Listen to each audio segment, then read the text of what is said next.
Good morning students. अब chapter कर रहे थे भारतीय राजनीति में नए बदलाव। तो यहाँ पर हम देखेंगे अन्य पिछड़ा वर्ग का जो राजनीतिक उदय हुआ था उसके बारे में। इस अवधि का एक दूरगामी बदलाव था अन्य पिछड़ा वर्ग का उदय। ठीक है, जो ओबीसी थे, अदर बैकवर्ड क्लासेस थी, उनका जो उदय हुआ। आप शब्द ओबीसी से परिचित होंगे, आपने जनरली ओबीसी वर्ड के बारे में सुना होगा। इससे विचार विवेचन की एक प्रशासनिक कोटि अन्य पिछड़ा वर्ग तथा अदर बैकवर्ड क्लासेस का संकेत किया जाता है। यह अनुसूचित जाति तथा अनुसूचित जनजाति से एक अलग कोटि है। ये जो ओबीसी कैटेगरी जो बनाई गई है, यह अनुसूचित जो जाति हैं, ठीक है, जो क्या नाम है, शेड्यूल कास्ट हैं, और अनुसूचित जनजातियाँ, दैट मीन्स शेड्यूल जो ट्राइब्स हैं, उनसे एक अलग कोटि की है, जिसमें शैक्षणिक और सामाजिक रूप से पिछड़े समुदायों की गणना की जाती है। इन समुदायों को पिछड़ा वर्ग भी कहा जाता है। जो शैक्षणिक या सामाजिक रूप से पिछड़े हुए समुदाय हैं, ठीक है, उनकी इसमें गणना की जाती है और इसे पिछड़ा वर्ग भी कहा जाता है। छठे अध्याय में हम यह देख चुके हैं कि पिछड़ी जातियों के अनेक तबके कांग्रेस से दूर जा रहे हैं। उनमें कांग्रेस के लिए समर्थन कम होता जा रहा है। ऐसे में गैर कांग्रेसी दलों के लिए एक जगह पैदा हुए। देखिए, अब जब हम यहाँ पे बात करें तो पिछड़ी जातियों में अनेक तबके कांग्रेस से जो है वह दूर जा रहे हैं। उनमें कांग्रेस के लिए समर्थन जो है वह कम होता जा रहा है। ऐसे में गैर कांग्रेसी दलों के लिए एक जगह पैदा हुई है और इन दलों ने इस तबके का समर्थन हासिल किया है। गैर कांग्रेसी दलों के लिए एक जगह पैदा हो गई है क्योंकि ये कांग्रेस का समर्थन नहीं कर रहे हैं और इन दलों ने इस तबके का समर्थन हासिल कर लिया है। आपको याद होगा कि गैर कांग्रेसी दलों के राजनीतिक अभ्युदय की अभिव्यक्ति 1977 की जनता पार्टी की सरकार के रूप में हुई थी। जब यहाँ पर हम बात करें तो जो गैर कांग्रेसी दल की यदि हम बात करें तो यहाँ पर एक अभ्युदय की अभिव्यक्ति 1977 की जनता पार्टी की सरकार के रूप में हुई थी। जनता पार्टी के कई घटक मसलन भारतीय क्रांति दल और संयुक्त सोशलिस्ट पार्टी ग्रामीण इलाकों के अन्य पिछड़े वर्ग में ताकतवर जनाधार हैं। अब यहाँ पर बात करेंगे हम मंडल का लागू होना।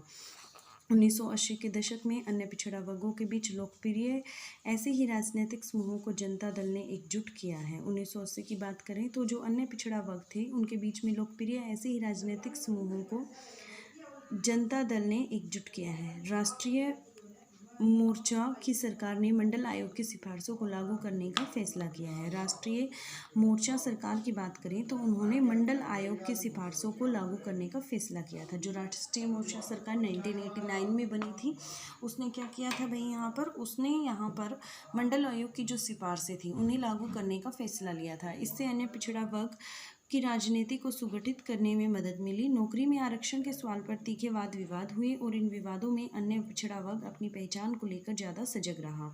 जो इस तबके के लामबंद करना चाहते थे उन्हें इसका फ़ायदा हुआ और इस दौर में ऐसी अनेक पार्टियां आगे आईं जिन्होंने रोजगार और शिक्षा के क्षेत्र में अन्य पिछड़ा वर्ग को बेहतर अवसर उपलब्ध कराने की मांग की। इन दलों ने सत्ता में अन्य पिछड़ा वर्ग की हिस्सेदारी का भी सवाल उठाया। इन दलों का कहना था कि भारतीय समाज में अन्य पिछड़ा वर्ग एक बड़ा हिस्सा है। देखिए, जो ये दल थे, इन्होंने जब इनकी पैरवी की तो उस समय पे ये कह सकते हैं कि इन्होंने कहा कि जो भारतीय समाज में अन्य पिछड़ा वर्ग एक बड़ा हिस्सा है। इसे देखते हुए अन्य पिछड़ा वर्ग का शासन में समुचित प्रतिनिधित्व और सत्ता में समुचित मौजूदगी तय करना लोकतांत्रिक कदम होगा। अब उसके बाद देखते हैं यहाँ पर, आज हम यहाँ देखेंगे मंडल आयोग था क्या। दक्षिण के राज्यों में अगर बहुत पहले से नहीं तो कम से कम 1960 के दशक से अन्य पिछड़ा वर्ग के आरक्षण के लिए प्रावधान चला आ रहा था। बहरहाल यह नीति उत्तर भारत के राज्यों में भी लागू नहीं थी। देखिए, यह 1960 से मतलब दक्षिणी राज्यों में लागू थी, बट यह उस समय पे उत्तरी भारत के जो राज्य थे उनमें लागू नहीं थी। 1977 और 79 की जनता पार्टी की सरकार के समय उत्तर भारत में पिछड़े वर्ग के आरक्षण के लिए राष्ट्रीय स्तर पर मजबूती की आवाज़ उठाई गई थी। जिस टाइम पे जनता पार्टी का शासन था उस समय पे यहाँ पर पिछड़े वर्ग के आरक्षण के लिए आवाज़ उठाई गई थी। बिहार के तत्कालीन जो मुख्यमंत्री थे कर्पूरी ठाकुर इस दिशा में अग्रणी थे। ठीक है, उनकी सरकार ने बिहार में ओबीसी को आरक्षण देने के लिए एक नई नीति लागू की। इसके बाद केंद्र सरकार ने 1977 में एक आयोग 78 में एक आयोग बैठाया। इसके जिम्मे पिछड़ा वर्ग की स्थिति को सुधारने के उपाय बताने का काम सौंपा गया था। आज़ादी के बाद यह दूसरा अवसर था जब सरकार ने ऐसा आयोग नियुक्त किया था।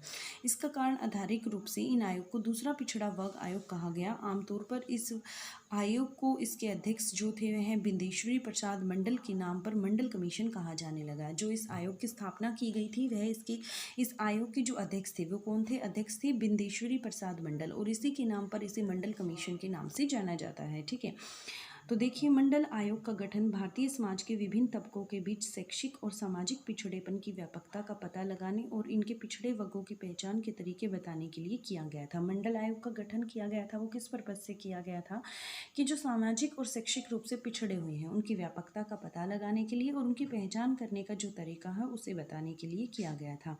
आयोग से यह अपेक्षा की गई वह इन वर्गों के पिछड़ेपन को दूर करने के उपाय सुझाएगा कि किस तरीके से मतलब इनका पिछड़ेपन को दूर किया जा सकता है, इसके उपाय वह सुझाएगा। आयोग ने 1980 में अपनी सिफारिशें पेश की। 1980 में यह अपनी सिफारिशें लेकर आया। इस वक्त तक जनता पार्टी की सरकार गिर चुकी थी। जब हम जनता पार्टी के टाइम पे यह आयोग का गठन किया गया था और 1980 की यदि बात करें जिस टाइम पे इसने अपनी सिफारिशें पेश की थी उस वक्त पे जनता पार्टी की जो सरकार थी वह गिर चुकी थी। आयोग का मसौदा था कि पिछड़ा वर्ग को पिछड़ी जाति के अर्थ को स्वीकार किया जाए, क्योंकि अनुसूचित जातियों से इतर ऐसी अनेक जातियां हैं जिन्हें वर्ण व्यवस्था में नीच समझा जाता है। देखिए, ये क्या कहता है कि आयोग का जो मसौदा था वो क्या था, पिछड़ा वर्ग को पिछड़ी जाति के अर्थ में स्वीकार किया जाए, ठीक है, पिछड़ी जाति के रूप में, क्योंकि अनुसूचित जातियों से इतर ऐसी अनेक जातियां हैं जिन्हें व्यवस्था में नीच समझा जाता है। आयोग ने एक सर्वेक्षण किया और पाया कि इन पिछड़ी जातियों की शिक्षा संस्थाओं तथा सरकारी नीतियों में बड़ी कम मौजूदगी है। इस वजह से आयोग ने समूहों के लिए शिक्षा संस्थाओं तथा सरकारी नौकरियों में 27% सीट आरक्षित करने की सिफारिश की गई थी। 27% रिजर्वेशन की डिमांड की गई थी। मंडल आयोग ने अन्य पिछड़ा वर्ग की स्थिति सुधारने के लिए कई और समाधान सुझाए, जिन्हें भूमि सुधार भी एक है।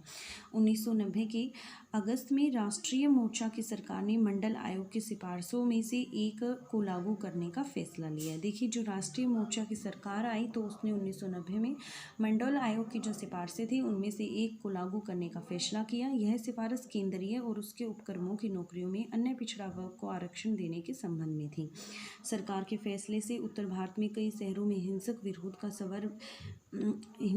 का सवर उमड़ा। इस फैसले की सर्वोच्च न्यायालय में भी चुनौती दी गई और प्रकरण इंदिरा साहानी केस के नाम से प्रसिद्ध हुआ। जो भी प्रकरण हुआ उसे वो किस नाम से, इंदिरा साहानी के नाम से प्रसिद्ध हुआ। सरकार के फैसले के खिलाफ अदालत में जिन लोगों ने अर्जी दायर की थी उन्हें एक नाम इंदिरा साहनी का भी था। देखिए, जिन्होंने इस प्रकरण को, इस केस को इंदिरा साहनी से इसलिए जाना गया था कि जो सरकार के खिलाफ जिन्होंने अर्जी दी थी, ठीक है, उनमें से एक सदस्य इंदिरा साहनी भी थी। 1992 के नवंबर में सर्वोच्च न्यायालय ने सरकार के निर्णय को सही ठहराते हुए अपना फैसला सुनाया। राजनीतिक दलों में इस फैसले के क्रियान्वयन के तरीकों को लेकर कुछ मतभेद था। बहरहाल अन्य पिछड़ा वर्ग को आरक्षण देने के मसले पर देश की बड़ी राजनीतिक दलों में सहमति हुई थी। ठीक है, क्लियर हो गया आपको इतना। अब उसके बाद हम यहाँ पर बात करेंगे next English medium students, politics since independence. आप ये रीड कर रहे हैं, आपका चैप्टर 9 है, ठीक है। चैप्टर 9 में हम यहाँ पर देखेंगे जो रिसेंट डेवलपमेंट थे इंडियन पॉलिटिक्स में। तो यहाँ पर 172 पेज नंबर पर आपका चैप्टर है, ओपन कर लीजिए आप अपनी बुक। देखिए, रिसेंट डेवलपमेंट की जब हम बात करें तो 5 पॉइंट हमने पढ़े थे, फिर उसके बाद इरा ऑफ कोलिशन हमने पढ़ा था। अब जो हम यहाँ पर पढ़ने जा रहे हैं, ठीक है, वो हम यहाँ पर पढ़ेंगे political rise of backward classes. On the long term of development of this period was the rise of other backward classes as a political force। इस तरीके से हम यहाँ पर देख सकते हैं कि किस तरीके से मतलब इतने लंबे समय के बाद यहाँ पर बैकवर्ड क्लासेस जो हैं वो सामने आई। You are already come across this term OBC, आप जनरली ओबीसी टर्म को जानते हैं। This refer to administrative category, और ये जो मतलब है वह administrative category other backward classes के नाम से इसे जाना जाता है। These are communities other than the SC and ST who suffer from educational and social backwards. ऐसी बहुत सारी कम्युनिटीज़ हैं जो SC और SC कैटेगरी से बिलोंग नहीं करती हैं और जो सफ़र कर रही हैं educational and social backwardness. These are also refer to as backward caste. इसे किस नाम से जाना जाता है, बैकवर्ड कास्ट के नाम से जाना जाता है। We have already noted in the chapter 6, ये हमने चैप्टर 6 में देखा है, that the support for the Congress among many section for backward cases has decline. जो कांग्रेस के लिए सपोर्ट था बैकवर्ड क्लासेज में, कास्ट में, वो क्या हो रहा था, डे टू डे डिक्लाइन होता जा रहा था। This create space for non Congress party. इस तरीके से जो नॉन कांग्रेस पार्टी थी उसने अपने लिए एक स्पेस क्रिएट कर लिया था, एक जगह बना ली थी। That drew more support from this communities, उनको ऐसी कम्युनिटीज़ से ज़्यादा सपोर्ट मिला था।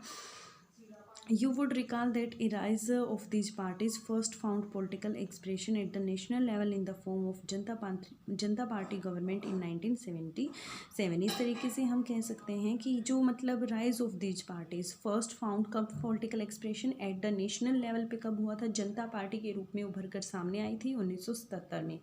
Many of constituent of the Janata party like the Bharatiya Kranti Dal and Samyukta socialist party had a powerful ruler among the base among the some sections of the OBC. अब देखते हैं मंडल implemented क्या था। इन 1980 the Janata Dal brought together a similar combination of political group with a strong support among the OBC. Janata Dal जो है वह political group के रूप में सामने आई और उन्होंने मतलब स्ट्रॉन्ग सपोर्ट जो से प्राप्त था वो कहाँ से प्राप्त था, ओबीसी से प्राप्त था। कहता है the decision of the national front government, और जो डिसीजन था नेशनल फ्रंट गवर्नमेंट का to implement the recommendation of the Mandal commission, उन्होंने मतलब जो नेशनल फ्रंट गवर्नमेंट थी 1989 में वो मंडल कमीशन की जो सिफारिशें थी उन्हें लागू करना चाहती थी। Further help in the shaping of politics of other backward classes, मतलब किस चीज़ को शेपिंग देना चाहती थी, किस चीज़ में हेल्प करना चाहती थी, अदर बैकवर्ड क्लासेस की। The intense national debate for against in reservation in the job made people from the OBC communities more aware of this identity। हम ये कह रहे थे कि एक राष्ट्रीय मतलब डिबेट हुई एंड अगेंस्ट रिजर्वेशन के अगेंस्ट जॉब्स में people from the OBC communities, और जो ओबीसी कम्युनिटीज़ के बिलोंग करते थे more aware of this identity. Thus it help those who wanted to mobilise this group in politics. This period saw the emergence of many parties that sought better opportunities for. यहाँ पर मतलब हम ऐसा देख सकते हैं कि बहुत सारी पार्टीज थी जो चिल्ला रही थी किस चीज़ के लिए, बेटर अपॉर्चुनिटीज़ ओबीसी के लिए, इन एजुकेशन में, एम्प्लॉयमेंट में। Also raise the question of their share of power of enjoyed by the ABC. और इस एक क्वेश्चन यहाँ पर ये भी उठ रहा था कि मतलब जो ओबीसी है ओबीसी को रिजर्वेशन जो है वह पावर सत्ता में भी मिलना चाहिए। This parties claim that the sins OBC considered a large segment in Indian society. ये जो पार्टीज थी ये मतलब क्लेम कर रही थी कि जो इंडियन सोसाइटी की बात करें तो ऐसे बहुत सारे हैं जो ओबीसी में बिलोंग करते हैं। And it was only democratic that the OBC should get adequate representation in administration. ये कहता है इस तरीके से यह लोकतांत्रिक होगा यदि ओबीसी को एडुकेट रिप्रेजेंटेशन मिले एडमिनिस्ट्रेशन में and have their due share of the political power, और उन्हें पॉलिटिकल पावर में भी शेयर मिलना चाहिए। ठीक है, अब हम यहाँ पर देखेंगे मंडल आयोग के बारे में। मंडल आयोग क्या था? Reservation for the OBC were in existence in the southern state since 1960। Reservation OBC के लिए साउथर्न स्टेट्स की यदि मैं बात करूँ तो 1960 से ही था, इफ़ नॉट अर्लियर, पहले नहीं था। But the policy was not operative in north Indian state, लेकिन जो यह पॉलिसी थी वह उत्तरी जो भारत के राज्य थे वहाँ पर नहीं थी। It was during the tenure of Janata party government. यह जो टेन्योर था किस टाइम पे? जनता पार्टी का टेन्योर था 1977 से 79 तक। That demand for reservation for the backward classes in north India, उन्होंने डिमांड की थी बैकवर्ड क्लासेस के, बैकवर्ड कास्ट के लिए नॉर्थ इंडिया में एट द नेशनल लेवल, राष्ट्रीय स्तर पर वो स्ट्रांगली रेज्ड। कर्पूरी ठाकुर जो थे the chief minister of Bihar was a pioneer in this direction, वो सबसे आगे थे इस डायरेक्शन के अंदर, वो भी रिजर्वेशन चाहते थे। हिज गवर्नमेंट है वो जो उसने इंट्रोड्यूस की एक नई पॉलिसी को रिजर्वेशन के लिए बिहार में ओबीसी के लिए। Following this the central government appointed a commission in 1978 to took into and recommend ways to improve the condition of backward classes। इस तरीके से हम कह सकते हैं कि जो सेंट्रल गवर्नमेंट है उसने एक कमीशन को अपॉइंट किया 1978 में कि वो मतलब रिकमेंड करे एक ऐसे तरीके को कि इनकी कंडीशंस जो है बैकवर्ड क्लासेस की उनको किस तरीके से इम्प्रूव किया जा सकता है। This was the second time, यह दूसरा समय था सिंस इंडिपेंडेंस, आज़ादी के बाद, that the government had appoint such a commission, जब सरकार को ऐसे कमीशन की नियुक्ति करनी पड़ी थी। Therefore the commission was officially known as the second backward class commission. इस तरीके से हम कह सकते हैं कि जो यह कमीशन था वह सेकेंड बैकवर्ड क्लासेस कमीशन था। Popularly the commission is known as Mandal commission, इसे मतलब किस नाम से जाना गया था? मंडल कमीशन से जाना गया था। After the name of its chairperson, किसके नाम से जाना गया था? जो इसके चेयरपर्सन थे जिनका नाम क्या था?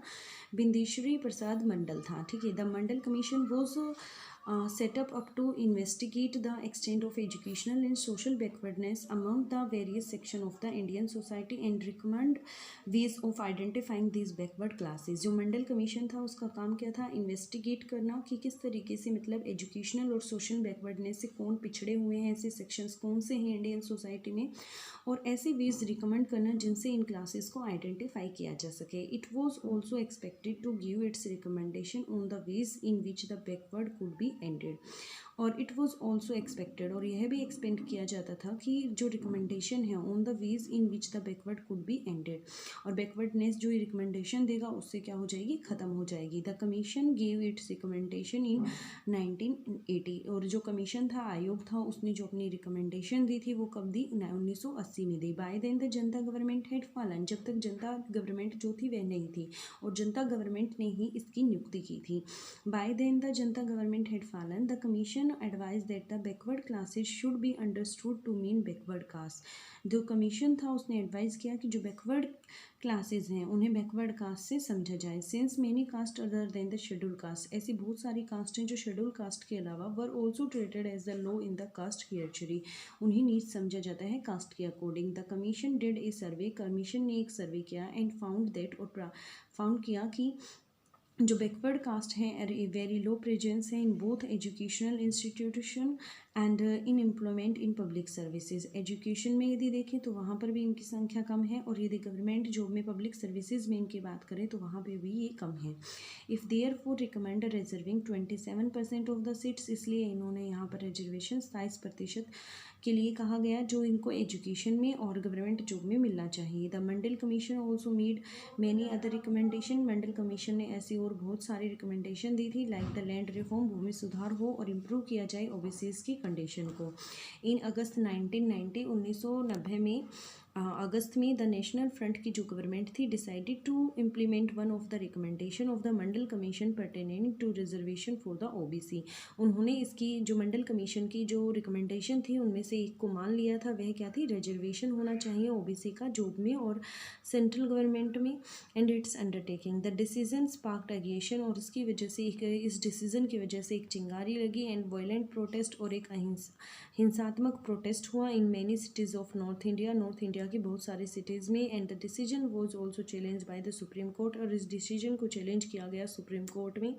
And came to known as Indira Sawhney case, और इसको किस नाम से जाना गया था, इंदिरा साहानी केस के नाम से जाना गया था। After the name of one of the candidates, क्योंकि जो इनमें से जिन लोगों ने याचिका दायर की थी उनमें से एक फीमेल का नाम यहाँ पर इंदिरा साहानी था। इन नवंबर 1992 नवंबर में the Supreme court giving a ruling uploading the decision of the government, और जो सुप्रीम कोर्ट ने था उसने यह निर्णय दिया कि सरकार के निर्णय को सही ठहराते हुए उसने अपना फैसला सुना दिया था। फिर उसके बाद ये कहता है there were some differences among political parties about the manner of implementation of this decision. राजनीतिक दलों में इस फैसले के क्रियान्वयन के तरीके को लेकर कुछ मतभेद भी हुआ था आपस में। But now the policy of the reservation, लेकिन आज के टाइम पे यदि रिजर्वेशन की पॉलिसी की बात करें ओबीसीज के लिए, has support of all major political parties of the countries. लेकिन आज के समय पे मतलब जितनी भी बड़ी बड़ी पॉलिटिकल पार्टीज़ हैं वो ओबीसी के इस जो क्राइटेरिया है इसको मतलब ठीक ठहराते हैं। अब देखिए यहाँ पर बीपी मंडल कौन थे, बीपी मंडल की फुल फॉर्म क्या है, बिदेश्वरी प्रसाद, ठीक है मंडल। ये 1918 से 1982 तक रहे, एमपी थे from the Bihar for 19 minister of parliament from the Bihar, और 1967 से 1970 तक 1977 से 79 तक चेयर द सेकंड बैकवर्ड, जो सेकंड बैकवर्ड कमीशन जो अपॉइंट किया गया था उसके ये क्या थे, चेयरपर्सन थे। और कहता है ए सोशलिस्ट लीडर थे बिहार से, और chief minister of Bihar for just a month, एक मंथ तक रहे थे, a month and A half in 1968 join the Janata party, और इसने जनता पार्टी को ज्वाइन कब किया था, 1977 में इसने जनता पार्टी को ज्वाइन किया था। ठीक है, इतना क्लियर हो गया आपको।